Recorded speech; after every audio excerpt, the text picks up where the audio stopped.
Olá, meu nome é Luiz Pereira e é mais uma vez com prazer que eu venho aqui para trazer algumas informações, fazer algumas reflexões sobre mais uma aula do curso básico de Espiritismo. A aula de hoje é a primeira aula teórica do curso, que tem por tema as manifestações do espírito através do mundo, pelo mundo, desde as tradições espirituais mais antigas até o nosso espiritismo. Bom, vamos à aula então. É interessante a gente ter a consciência que o homem sempre procurou entender aquilo que ele não entendia. Por falta de recursos tecnológicos, por falta de informação melhor, como ele não conseguia explicar a maioria dos eventos naturais, a maioria das coisas que aconteciam com ele, o homem primitivo começou a criar entidades e vincular a estas entidades as causas daquilo que ele não entendia.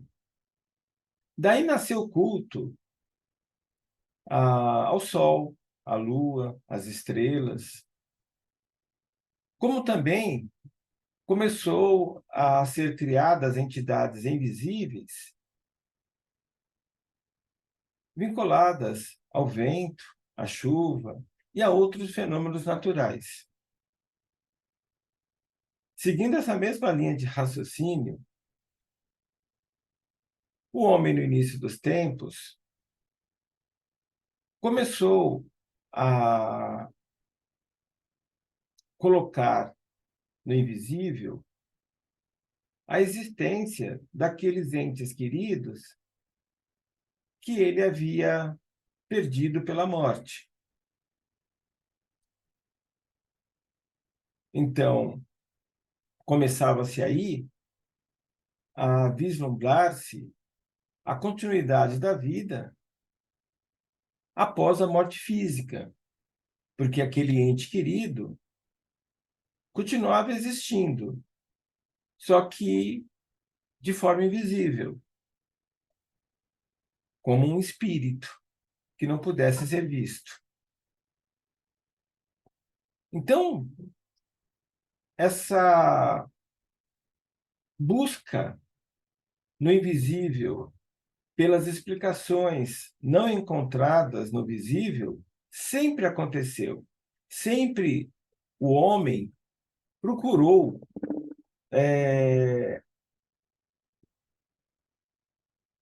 essas explicações como uma forma de consolo para aquilo que ele não entendia. Na antiguidade, houve muitos sacerdotes, filósofos, que pesquisaram e escreveram até sobre essas entidades invisíveis, sobre esses deuses. A gente encontra relatos de 2.500, 3.000 anos até antes de Jesus, falando sobre deuses, sobre entidades invisíveis, sobre espíritos de homens que já tinham falecido. Os primeiros estudos racionais, lógicos, foram feitos na Grécia por Pitágoras por volta do século 6 antes de Jesus. Mas sabe-se hoje, como eu já coloquei, que muito antes já se procurava a explicação para isso no invisível e houve registros até nas primeiras formas de manifestação escrita sobre isso. A gente encontra, então, no Egito, por volta do ano 2000 até 2500 antes de Jesus. Nós encontramos isso na Suméria, principalmente na região da Caldeia, por volta de 3.000, 3.500 anos. Encontramos isso na Índia, na região da China, também por volta de 3.000 a 4.000 antes de Cristo. Registros de sacerdotes, de estudiosos que procuravam explicações sobre aquilo que eles não entendiam. Mas essas explicações eram sempre muito místicas, né? Muito vinculadas ao achismo, à intuição daqueles que faziam a pesquisa e o estudo. Então, somente com Pitágoras, por volta do século VI, começou-se de maneira mais racional, mais lógica, justificar os fenômenos naturais, aquilo que se via no invisível, ao invisível, mas de forma que fizesse sentido, que fosse pelo menos racional, fosse lógica. A coisa não parou em Pitágoras, né? Logo depois de Pitágoras, a gente teve Sócrates, depois de Sócrates, o seu principal discípulo, Platão, e tiveram outros, né? Arquimedes, que também fizeram tratados, estudos sobre o invisível. O fato é que o homem sempre procurou respostas para aquilo que ele não entendia. Nós vemos, por exemplo, que na Grécia existia lá o oráculo de Delfos, que era um templo onde existiam lá sacerdotes e sacerdotisas que serviam como meio intermediário, como interface, para que os espíritos vivos pudessem conversar com os espíritos que não estavam mais vivos, que estavam num outro plano existencial invisível para os vivos. Então, esses sacerdotes no templo de Delfos traziam, né, essas informações, as respostas a essas perguntas feitas por aqueles que estavam vivos. A gente encontra isso também, né, além das pitonisas, as sibilas, em Roma, nós encontramos isso também, essa consulta ao invisível sendo feita na Índia, na China, na Caldeia, ou seja, sempre houve esse interesse em abrir um intercâmbio com o invisível, para que, através desse intercâmbio, pudesse se obter as respostas que o homem não conseguia por outros meios. Só que essas respostas eram sempre cheias, né, de mistificações, de animismos. Os primeiros estudos que realmente tinham uma lógica, um embasamento racional, foram os feitos pelos gregos por volta do século VI, V, IV, antes de Jesus. Bem, e depois desse tempo? Depois desse tempo, nós tivemos o advento do cristianismo e a igreja meio que velou, meio que impediu que houvesse mais esse tipo de busca de respostas no invisível. A igreja constituída cristã até mesmo perseguiu aqueles que, de uma forma não autorizada pela igreja, buscavam essas respostas. A Inquisição é uma prova disso, e pelo fato dessa perseguição, houve meio que uma pausa né, nesses estudos, nessas pesquisas. Não que tenha parado de fato esse intercâmbio com o invisível, porque se no Ocidente, por causa principalmente da Igreja Cristã, houve-se, né, essa barreira, essa dificuldade de relação com o invisível, no Oriente, principalmente na região da China, da Índia, do Paquistão, esse contato com o invisível ainda continuou existindo e as respostas sendo buscadas através dessa relação. Mas ficou meio que contido isso, porque pelas dificuldades culturais e de comunicação da época, as respostas provenientes dessa relação entre o visível e o invisível ficou mais contida nos templos orientais e o Ocidente, né, ficou meio que à parte, sem saber, desconhecendo essas respostas obtidas pelos estudiosos, pelos sacerdotes provenientes do Oriente, principalmente Índia. E assim foi, né? Ou seja, depois dos gregos, no Ocidente não tivemos mais nenhum tipo de avanço no estudo, na pesquisa, na interação entre o visível e o invisível. A coisa toda começou a mudar por volta do século XVIII, com mudanças na sociedade. Foi mais ou menos nessa época, então, por volta do ano de 1760, que começou, então, a Revolução Industrial, aonde os meios de produção migraram para a indústria e houve aí o surgimento de uma classe média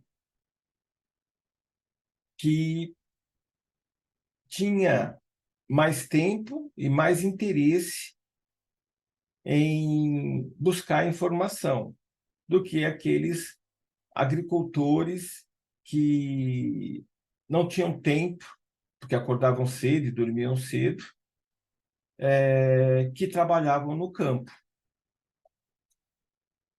Também houve, né, nesse mesmo período, a Revolução Francesa, que em 1789 meio que separou, né, o Estado da Igreja e houve-se até, né, um certo que independência das imposições feitas pela Igreja.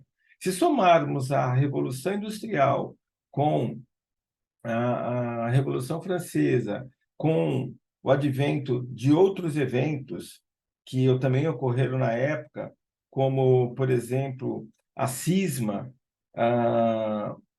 da Igreja Cristã, que já começou com Lutero, lá pelo século XVI, Calvino também na mesma época, depois, né, também com a cisma das igrejas evangélicas por volta do final do século XVII, XVIII, XIX. Enfim, lembrando que já tinha havido a divisão, né, a cisma da Igreja Ortodoxa no início dos anos do século X, do século XI, né, onde já tínhamos a Igreja Ortodoxa e a Igreja Católica.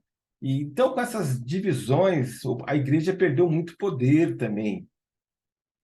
Se a gente somar isso ainda, né, com o pensamento social colocado nos manifestos de Marx, né, da vida em sociedade, do ideais comunista. Se a gente for ver os avanços tecnológicos da época, como o telégrafo, como as máquinas a vapor, como a iluminação, o avanço da ciência, né? Nós estávamos em pleno ao positivismo de Comte, aonde entendia-se que tudo podia ser explicado através do método científico, através da ciência. Então, Com tudo isso acontecendo mais ou menos no mesmo tempo, na mesma época, a igreja perdeu muito poder, a igreja do Ocidente, de imposição de seus valores, de controle da sociedade. E, com isso, aquilo que estava meio que abafado, meio que escondido, que era os eventos inexplicados, os eventos espirituais, aquelas causas estranhas à ciência, começaram a surgir em diversos locais. Ou seja, houve-se, então, uma certa, que a gente pode colocar, uma revolução espiritual. Não que ela já não tivesse ocorrendo antes, mas ela estava sob controle, abafada pela igreja. Com a igreja perdendo seu poder, aquilo que estava oculto, velado, começou a ficar mais evidente. E aí começou-se de novo a pesquisa, ao estudo no Ocidente. E aí a gente pode elencar diversos personagens que, ao longo da história, buscaram essa interação entre o visível e o invisível. Um personagem bastante marcante é o Emanuel Swedenborg, ou Emanuel Swedenborg. Esse homem, por volta do século XVIII, foi meio tudo, né? Ele tinha uma grande formação, dominava praticamente todo o conhecimento da época, porque teve acesso a essa informação por ter vindo de família nobre. Então, Swedenborg, ele tinha conhecimentos de engenharia, mas também tinha de medicina, tinha conhecimentos de matemática, de astronomia, era político e acabou também buscando respostas para aquilo que ele não entendia no invisível. E aí ele deixou grandes contribuições, porque ele trouxe informações do plano espiritual que eram desconhecidas da época. Ele trouxe relatos de contatos que ele teve com espíritos desencarnados, espíritos que eram invisíveis, espíritos que não eram mais vivos. E, além disso, meio que mito, meio que verdade, né? Existem muita discussão em cima disso, são atribuídos a ele alguns eventos, alguns prodígios de cunho mediúnico, como, por exemplo, clarividência, de relatar a ocorrência de um incêndio a milhares de quilômetros de onde ele estava, fenômenos de vidência, de ter acesso ao plano espiritual, de ver o plano espiritual invisível aos normais, relatos de falas diretas, de falas indiretas, né? A psicofonia, enfim, ele escreveu muito sobre a relação entre o mundo visível e o invisível. Isso nos anos 1750, 60, 70, em pleno século XVIII. E foi o primeiro a trazer esse tipo de informação, a descrever esse tipo de relação. E pelo destaque na sociedade cultural da época, pela sua inteligência, pelo seu domínio, ele influenciou muitos outros, né, a também fazerem isso. Ou seja, ele começou a usufruir dessas mudanças que aconteciam no tempo, porque se essas mudanças, como a Revolução Industrial, a Revolução Francesa, a independência da sociedade, né, da igreja, ele não teria se exposto como ele expôs. Se a gente retroceder uns 100 anos antes de Swedenborg, a gente vai ver que mesmo Newton, Leibniz, Descartes, que eram filósofos do século XVII, que também escreveram artigos de cunho religioso, de cunho espiritual, tiveram muito cuidado em se colocar justamente por causa da perseguição religiosa da Igreja Cristã. E olham que eles tinham renome, né, tinham conceito, tinham autoridade, mas mesmo assim os escritos deles eram bem mais contidos do que Swedenborg fez. Swedenborg simplesmente colocou a sujeira no ventilador para todo mundo ver que existia algo além do visível, além da matéria. E, em seguida, começou a aparecer, então, outros personagens, como, por exemplo, o pastor luterano Eduard Even, que começou a questionar o divino em Jesus, a santidade de Maria. Ou seja, ele começou a fazer o cristão pensar. Ele que tinha um grande poder de oratória e era um evangélico bastante conhecido, principalmente na região das Ilhas Britânicas. Ele fez muito começarem a se questionar das verdades impostas pela Igreja Cristã.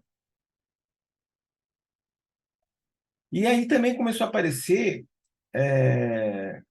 diversos outros eventos anímicos, mediúnicos, pessoas com poderes de telecinésia, ou seja, transporte de matéria de um local para outro, pessoas com poderes telepáticos, pessoas com poderes de clarividência, de vidência,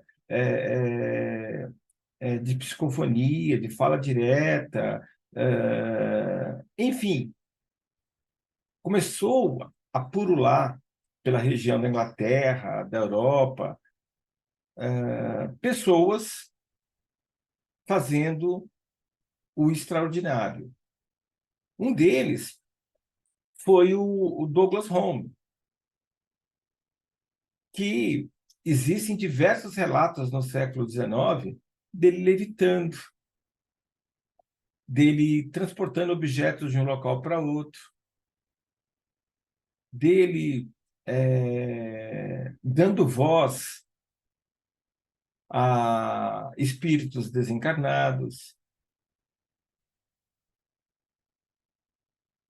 Enfim, né, ele foi estudado por diversos cientistas conhecidos, William Crookes, por exemplo, da época, que foram até o Home buscando encontrar fraude, algo de errado, manipulação, e não conseguiram constatar nenhum tipo de fraude nos seus prodígios, principalmente os de levitação, que é um fenômeno anímico.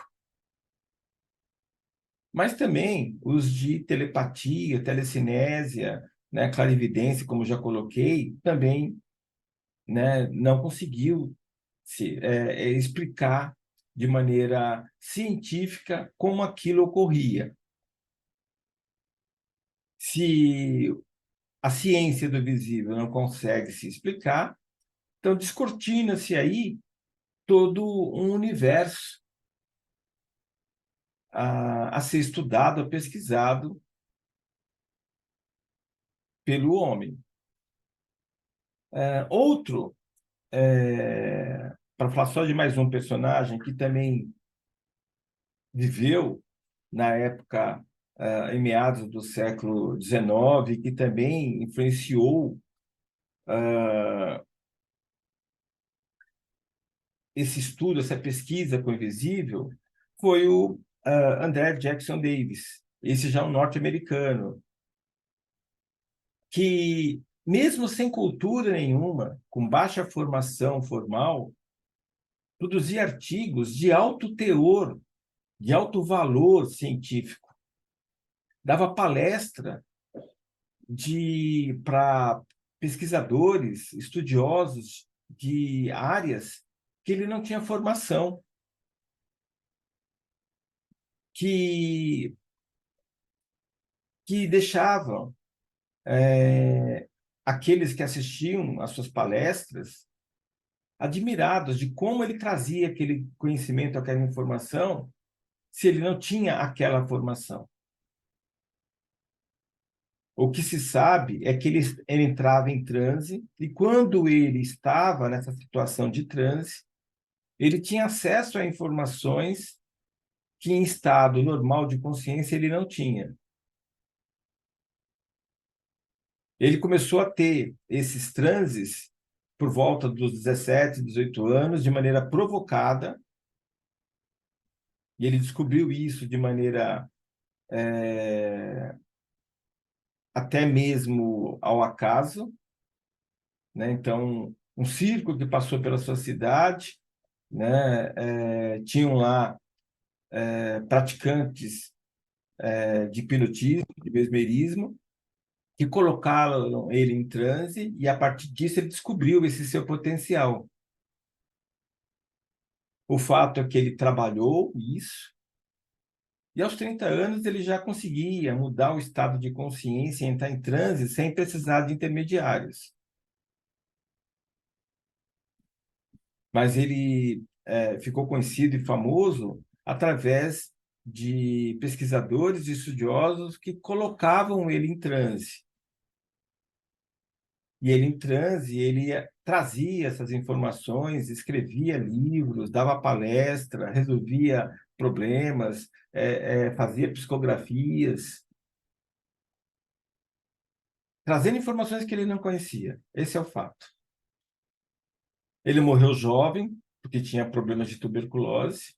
Não, desculpa, ele não. Quem morreu jovem foi o Douglas Home, o médium que levitava. Ele morreu aos 84 anos, é diretor de uma editora, mas ele, depois dos 40 anos, ele se recolheu porque ele não quis mais saber de fama. Mas ele influenciou bastante o espiritismo.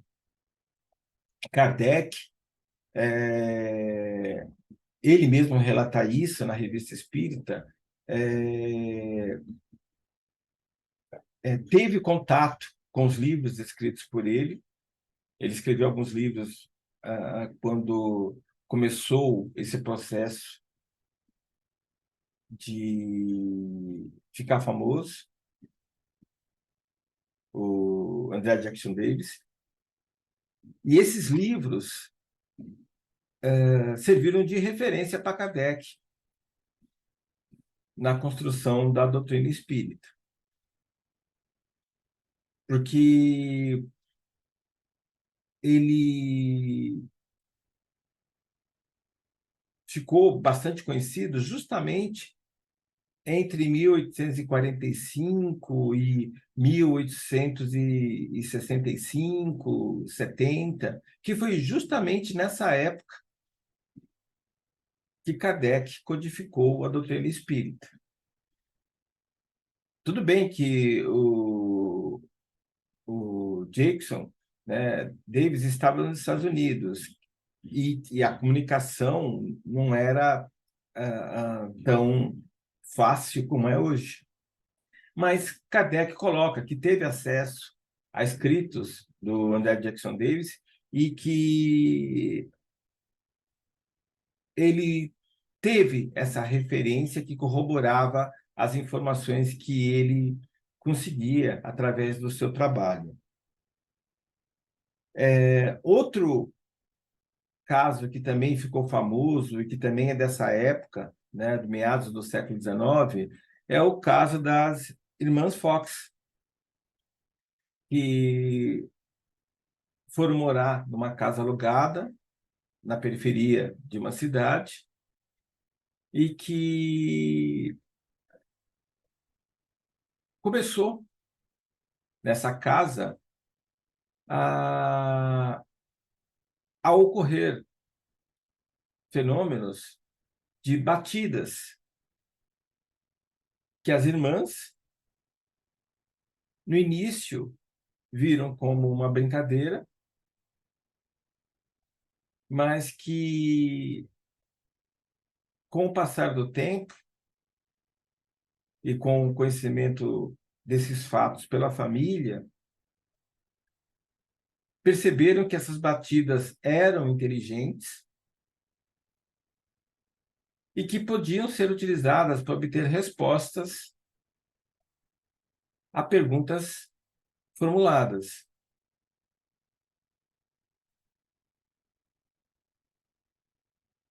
Elas ficaram super famosas, de se fazerem shows e cobrar ingresso, porque todos queriam ver esse evento ocorrendo. Elas foram acusadas de fraude, mas depois verificou-se que houve sim fraudes, mas o fenômeno era verdadeiro. Houve sim fraudes porque, apesar do fenômeno ser verdadeiro, porque quando começou-se a comercializar esse fenômeno, nem sempre as coisas ocorriam como planejado. E aí, como plano B, se a comunicação não se fizesse presente, as coisas não ocorressem como desejado, tinha-se então plano B para que a plateia, os pagantes, não ficassem insatisfeitos. Mas o fenômeno hoje se sabe ser verdadeiro porque numa das sessões, vamos colocar sessões espíritas, sessões de interação com essa entidade que fazia as batidas, perguntou-se quem era essa entidade, esse espírito que fazia as batidas, e ele disse que eu era um antigo morador que foi preso e assassinado pelo senhorio, e que tinha sido concretado em uma parede daquela casa. Procurou-se, na época, depois desse relato, não encontraram-se nada, nenhum corpo, nenhuma ossada. E, a partir desse evento, elas caíram meio que em descrédito junto à sociedade da época, mesmo porque descobriram-se fraudes em algumas das apresentações das irmãs Fox, chegando uma delas até a confessar essas fraudes. O fato é que, no início do século XX, descobriu-se que o relato mediúnico feito pelo espírito era verdadeiro, porque descobriu-se uma ossada de um homem que realmente tinha sido emparedado em uma das paredes. Descobriu-se as ossadas desse homem lá. Então, as irmãs já tinham falecido, né, já não puderam ser reconhecidas da verdade que relataram do fenômeno, mas o fato que essas batidas feitas por esse espírito também, no início dos anos 40 do século XIX, causaram um tal espanto na sociedade, admiração, que começou a purular diversos eventos aonde pessoas sentavam em torno de uma mesa, de mãos dadas, e a mesa respondia a solicitações feitas, a perguntas feitas. E isso migrou da América do Norte para a Europa, de forma que, nos anos 50, em Paris, era muito comum, em Londres também, ter-se reuniões onde pessoas sentavam-se em torno de uma mesa e essas sessões espirituais, mediúnicas, ocorriam, algumas delas, até em ambiente público, com cobrança de ingresso. E as mesas, né, existem relatos disso, que as mesas levitavam, as mesas executavam ruídos, batidas.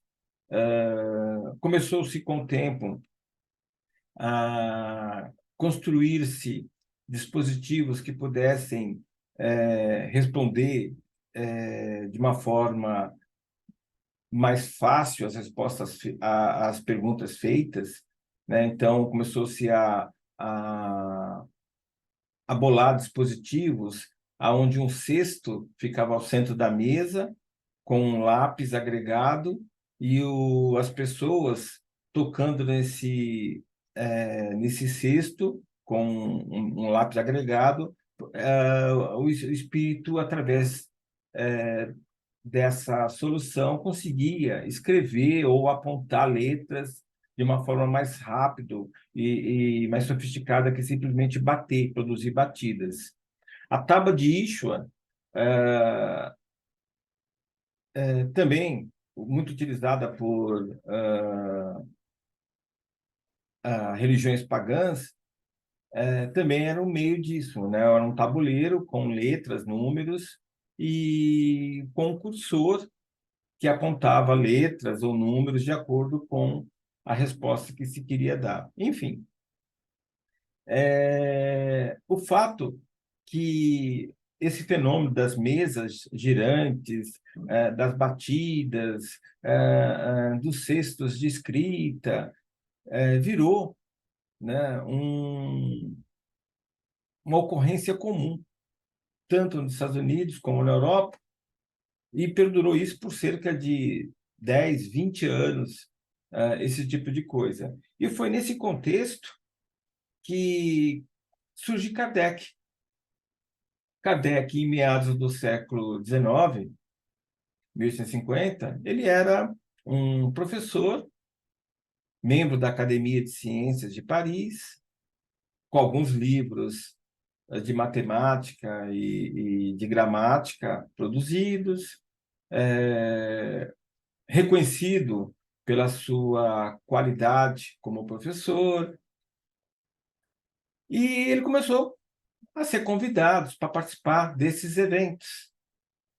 Ele, como um estudioso pelo mesmerismo, pelas relações magnéticas, pelos fenômenos magnéticos, pela biomagnetismo dos seres vivos, ficou interessado em tentar entender o que acontecia nessas mesas girantes, porque a princípio ele desconfiava de fraude, de manipulação. Só que, ao participar, né, desses eventos, ele acabou sendo convencido que não havia manipulação, não havia fraude. O que realmente acontecia ali era algo novo para ele, que ele não sabia como explicar. E aí, como cientista, ele tentou entender essa fenomenologia de maneira lógica, de maneira racional. Ele começou a participar de diversas reuniões, de maneira criteriosa, começava a anotar o que ocorria nessas reuniões, a fazer perguntas e, a partir dessas perguntas, das respostas a essas perguntas, fazer outras perguntas. Começou a comparar respostas obtidas numa sessão com determinado grupos de médiuns com respostas obtidas de outras sessões com outros grupos de médiuns. Começou a ter contatos com outros grupos em outras cidades, em outros países, e a escrever, que era o meio de comunicação mais comum, e trocar informações sobre os resultados, sobre perguntas, sobre respostas obtidas. E ele começou, então, a compilar essas informações, que resultou na codificação espírita. É lógico que ele não fez isso sozinho, né? Então tem aí o advento do Espírito da Verdade, tem a ajuda de espíritos superiores, mas tudo isso mais à frente a gente vai explicar melhor. Inclusive, dessa metodologia que ele utilizou para construir a doutrina espírita. Vários pesquisadores, cientistas renomados da época de Kardec, como William Crookes, como Camille Flammarion, como Gabriel Delanoë, prêmio Nobel até da época, buscaram, num primeiro momento, contestar a doutrina e as informações trazidas por Kardec. Mas com a pesquisa e com o estudo, eles acabaram sendo convencidos das verdades contidas na doutrina. Né? As histórias mais interessantes é de William Crookes,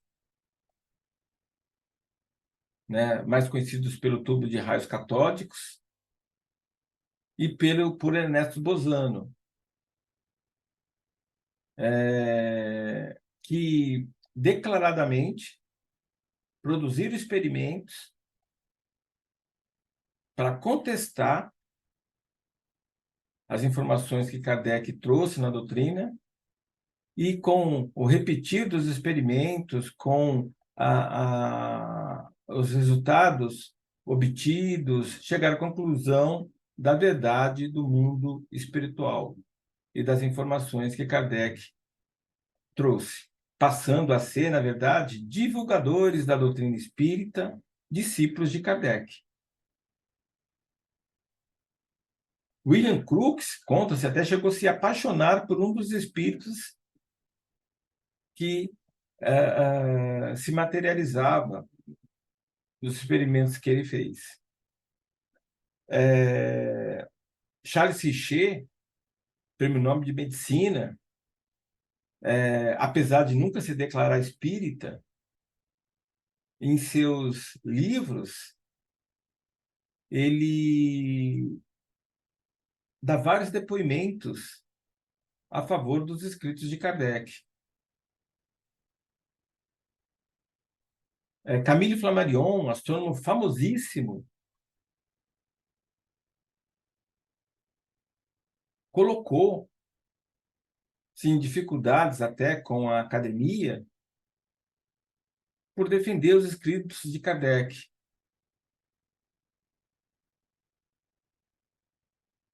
Enfim, hoje, a ciência moderna, formal, ela não está alinhada como já esteve com a doutrina no final do século XIX, início do século XX. Mas ainda hoje, os escritos de Kardec, poucas coisas a ciência consegue contestar. A maioria das coisas, a ciência não consegue comprovar, porque a ciência formal trabalha com o mundo material. Mas ela também não consegue dizer que não, que aquilo não seja verdade, porque foge ao escopo da ciência formal. Algumas coisas, né, que Kardec colocou não batem mais com a ciência, com o conhecimento científico moderno, porque Kardec se viu influenciado pela ciência da época, em vigor na época, pelo conhecimento em vigor na época. Como a ciência é dinâmica, esse conhecimento evoluiu, ficando os escritos de Kardec, que estavam relacionados com a ciência, desatualizados. Existem diversos pontos que a gente pode encontrar aonde existe essa discordância com a ciência moderna. Mas eles não afetam os princípios básicos da doutrina. Na verdade, são informações periféricas que Kardec colocou para que a ciência da época pudesse corroborar o que ele estava colocando. Com o avanço da ciência, essas conexões que Kardec fez não são mais válidas, o que invalida também essas informações periféricas, pelo menos com o entendimento moderno que ele colocou. Invalida no sentido que a ciência não tem como mais corroborar. Não pode dizer que não é daquele jeito. Mas também a ciência não diz mais que é. Na época de Kardec, a ciência foi utilizada para dizer que aquilo era verdade. Com o avanço da ciência, a ciência hoje não pode mais dizer que aquilo é verdade, mas também não pode dizer que não é verdade, porque foge ao escopo dela. A nossa doutrina tem essa visão muito clara, que os espíritos que ajudaram Kardec a codificar trouxeram a visão, o entendimento deles do plano espiritual. Kardec procurou usar a ciência da época para validar diversas dessas informações, daquelas que dava para usar a ciência. Só que muitas dessas conexões que ele fez, com o passar do tempo, passaram de ser válidas. Mas isso não invalidou a doutrina. Simplesmente não temos mais, nesses aspectos, a validação da ciência. O fato é que a doutrina espírita ela é baseada em três aspectos principais que em aulas futuras serão detalhados, que é a filosofia, a ciência e a religião. A filosofia como arte de fazer perguntas, a ciência como prática de tentar responder as perguntas que a filosofia fez. E aí, com esse alicerce bem fundamentado, permite-se que faça-se, então, a prática religiosa, evitando as mistificações, as idolatrias, os dogmatismos.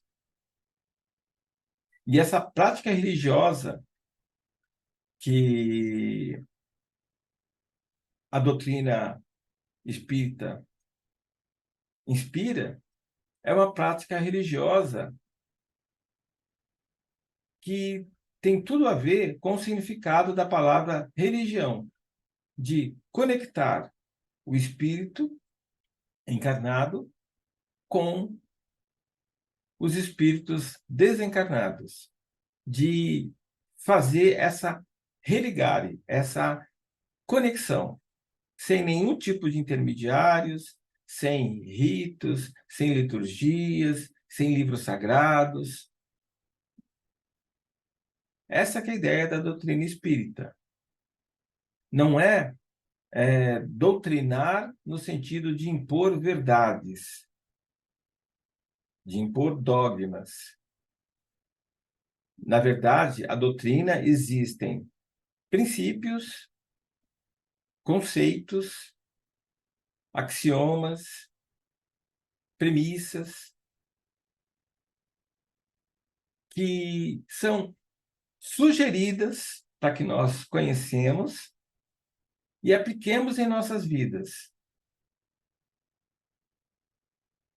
Mas esses princípios, esses conceitos, essas premissas, esses axiomas são dinâmicos, são flexíveis, que permitem o questionamento, a acomodação de novas ideias. Por quê? E Kardec coloca isso. A doutrina tem que ser dinâmica, para poder dialogar com a ciência e a filosofia face a face.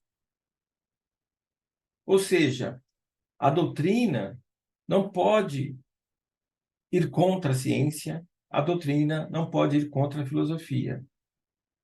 A doutrina, para permitir uma prática religiosa robusta, lógica, racional, tem que estar embasada em ciência e filosofia. E os princípios mais importantes da doutrina, princípios, não dogmas, ou seja, são conceitos, preceitos, axiomas que são colocados, mas que são flexíveis, podem ser questionados, podem ser adaptados, modificados ao longo do tempo de acordo com a compreensão humana, com a consciência que o homem tem. Então, primeiro princípio, existe um Deus. E esse Deus varia a compreensão para cada um de nós de acordo com a consciência que tem. Mas ele é a causa primeira, sabe-se isso. É a inteligência suprema. É a potência máxima. O que é, de fato, essa entidade, na nossa relatividade, nós nunca vamos poder descrever aquilo que é absoluto. A gente pode vislumbrar o que seria esse divino. Mas também é só isso. Mas é a causa primeira. Então, esse é um princípio da doutrina espírita. Existe um Deus, e esse Deus é a causa primeira de tudo que existe e existirá.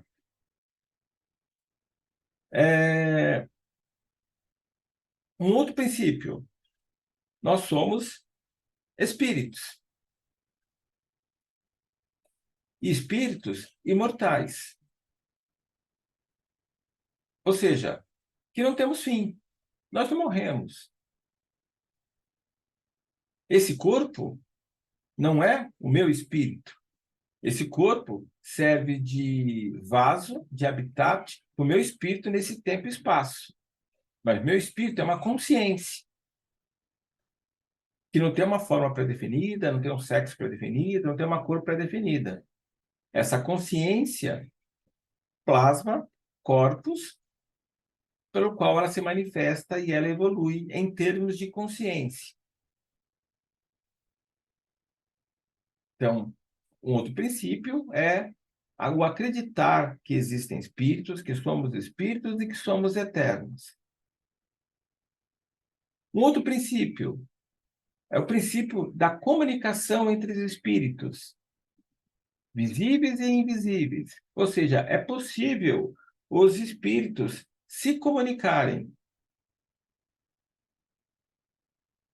Um outro princípio é a reencarnação, que o espírito, essa consciência em evolução, periodicamente plastifica corpos físicos para que possa vivenciar, experimentar,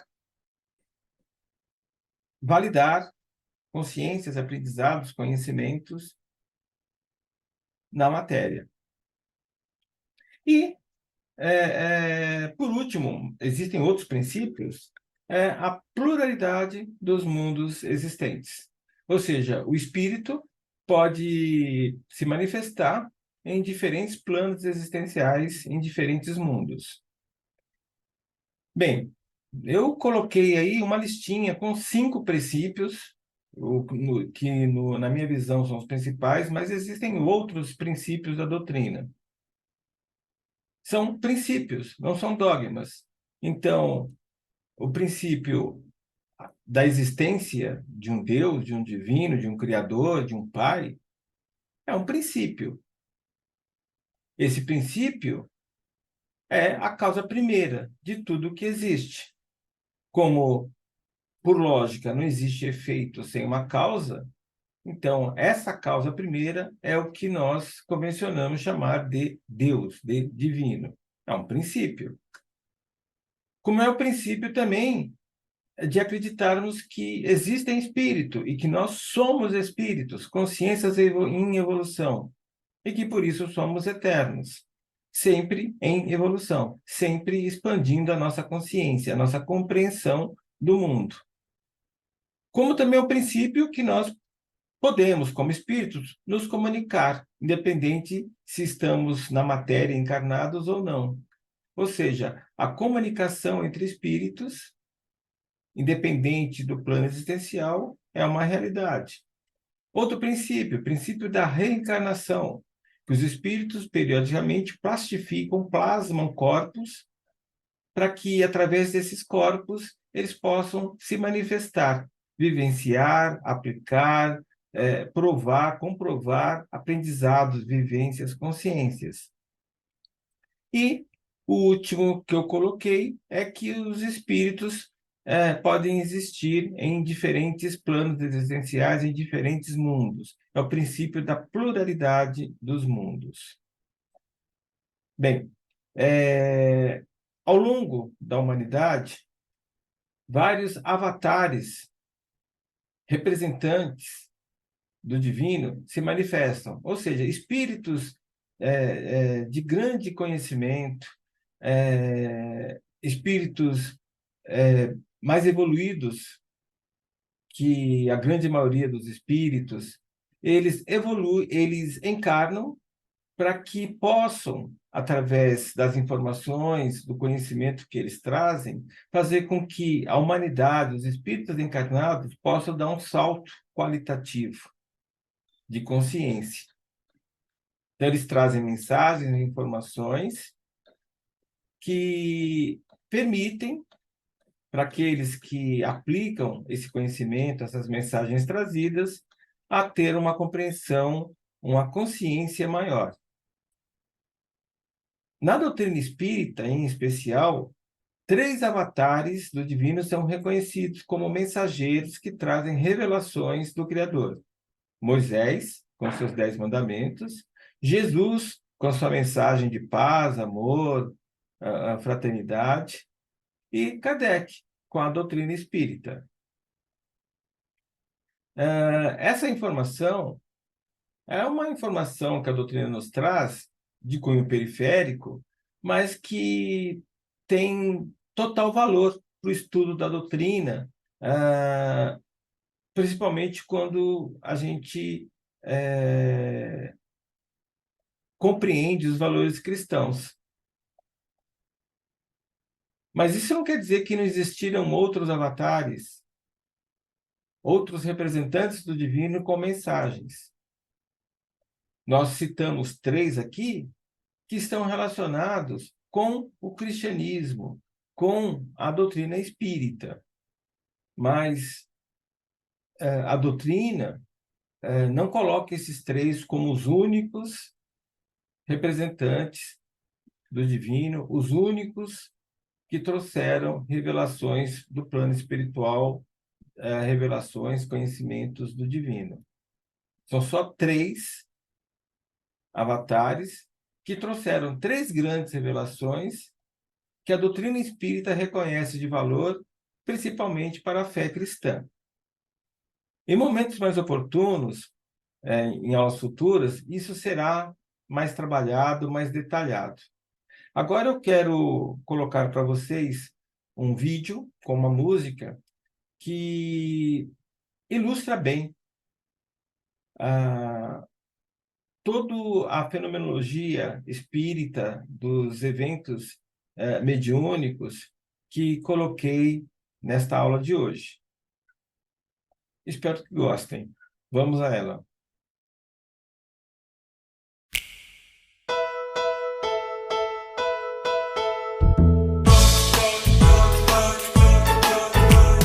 Toque, toque, toque, toque, toque. Pelas batidas as paredes falaram. E na Europa até as mesas giraram pra lá e pra cá, apontando as letras do alfabeto. Ora no chão, ora no alto, no teto, formando frases, respondendo às questões.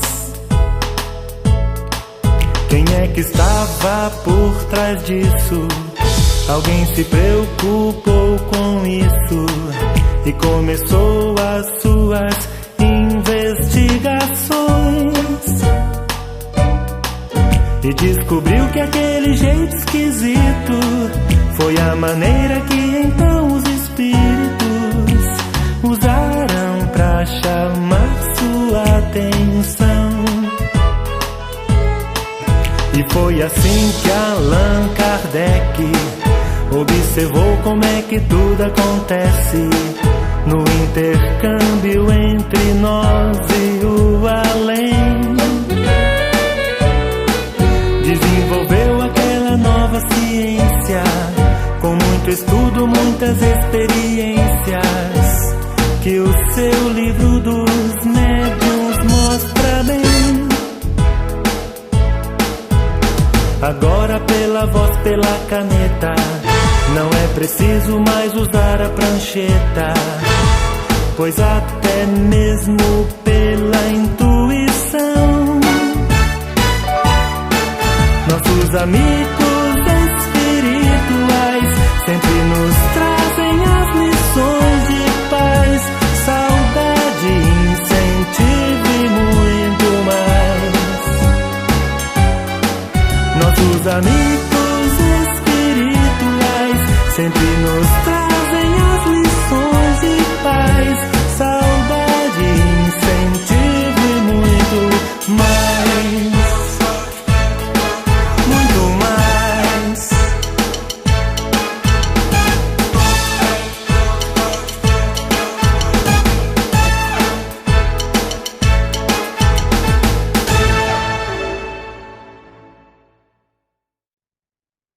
É isso. Coloco agora aqui a bibliografia para referência, para aqueles que querem mais informações sobre o que coloquei aqui nessa aula. Espero que as informações que aqui trouxe possam realmente trazer uma compreensão maior das tradições espirituais até o surgimento da doutrina espírita. Nas aulas futuras, vamos ver mais detalhes, principalmente da doutrina espírita. E espero que vocês continuem firmes com os objetivos de conhecer melhor a doutrina espírita. Uma grande semana para todos, com muita paz, com muito amor. Que assim seja.